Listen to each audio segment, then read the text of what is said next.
long time coming, but BioShock, spiritual successor to the sublime SystemShock series, is finally here and ready to kickstart the holiday season. Anyone who's had a cursory glance at the trailers knows this is a game to watch as it strives to reach the sky from 400 fathoms below.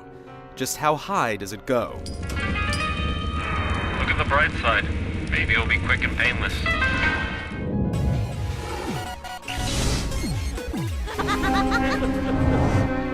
When Atlas shrugs, the citizens of BioShock pick up the slack. They just happen to do it by splicing their genes, turning themselves into schizophrenic demigods.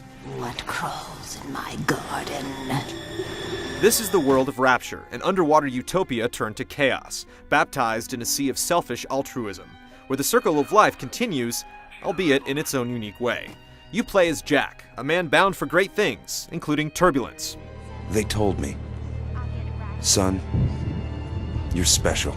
Surviving a plane crash, you make your way to a lighthouse and descend into the city, where a sort of infomercial fills you in on what Rapture must have been like: proud, self-sufficient, and teeming with excellence.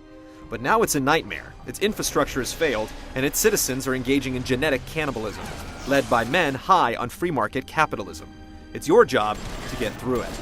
Welcome to Rapture, the world's fastest growing pile of junk. The story unfolds through a series of ghostly genetic memories, radio transmissions, audio diaries, and in-engine cutscenes. It's all done with a compelling cast, many as dead voices on tape, all wrapped and warped by the philosophy of Rapture and its grand architect, Andrew Ryan. I believe in no God, no invisible man in the sky.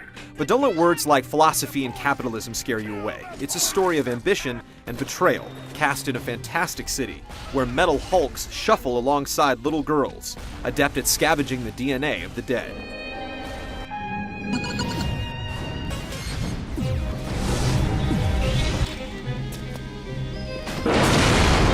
Say goodbye to generic hallways. Rapture was planned as a full city from the beginning, and it feels it. BioShock partitions the various parts of the city, like an oxygen forest, fishing grounds, and a medical pavilion, as giant, consistent maps.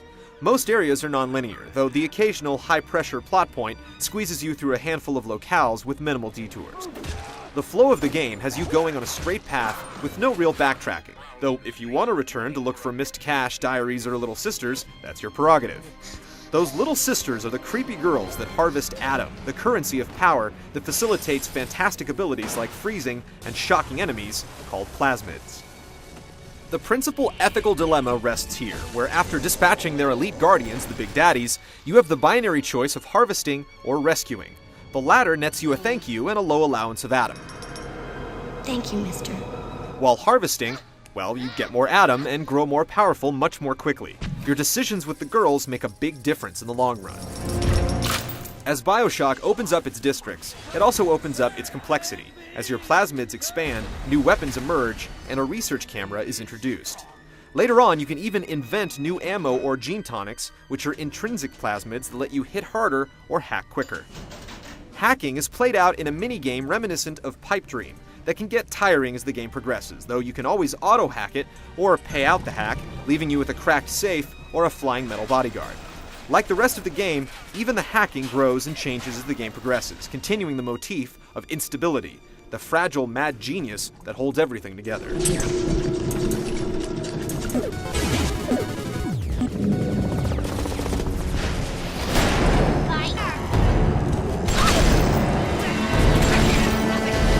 BioShock makes no qualms about its pedigree.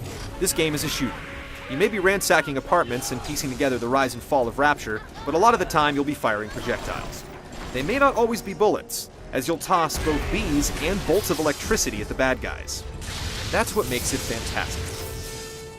With all the plasmids and tonics, you can build the hero you want to be.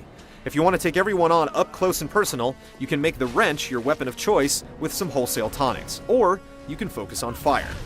There are some predicaments that will call for specific powers, but Cold Iron also has a way of dealing with anything you come up against. Every once in a while, a puzzle, locked door, or boss will ask for a bit of specific ingenuity, but the fact is, most of the time, BioShock lets you play like a content Burger King customer. You can really have it your way. The game also offers a great number of options to tweak the experience, from difficulty settings to guiding arrows and tips that you can turn off and on in a menu. If you want to wander Rapture's avenues and arcades, feel free. But be warned, while the dead stay dead, Rapture is a living, breathing world, and most places don't stay empty for long. The light RPG elements and constant action make it a quest worth undertaking, where the scenery inspires scenarios that scream for you to innovate. With a save anywhere option and lenient death penalties, it's okay to try some harebrained schemes, something you don't usually associate with a shooter. And with the challenge on medium being up to snuff, novelty is often the best answer.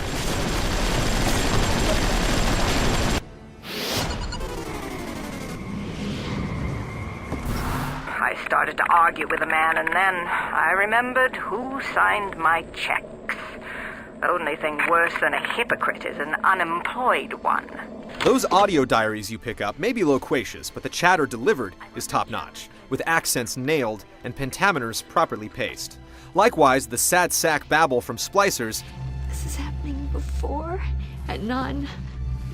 Why aren't you here? The jingles from vending machines, and the little sister's weird insights flesh out a beautiful world. Look, Mr. Bubbles, it's an angel.